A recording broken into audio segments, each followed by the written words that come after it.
Number 3, God unleashes judgment. It's not the judge himself. Now, just to show you, this is not Christ. Some people, well-meaning, equate the Revelation 6:2 white horse coming to earth with the Revelation 19:11 through 15 white horse coming to earth. And it's an easy thing to do, white horse and white horse, but that's the only similarities. This white horse is riding in to start the tribulation. It's not Christ. He rides in chapter 19 to stop it and culminate it. This one is carrying a bow. Christ carries a sword. This one, as he's coming, is given a crown. Christ, it says, has many crowns. And he is the King of Kings and Lord of Lords. So this is not Christ.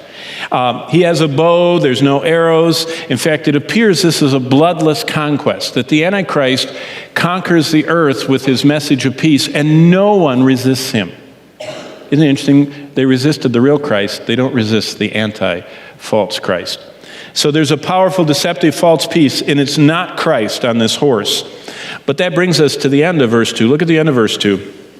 Note the words, and a crown was given him, and he went conquering and to conquer. God allows people to have what they really want. Do you know when God warns and warns and warns and warns us, and we still proceed with our own way, you know what he does? He goes, okay, you can have what you really want. You see, God gives everyone what they really deeply want.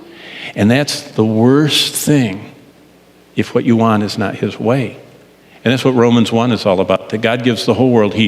God turned them over to their greedy desires and lets them have what they want.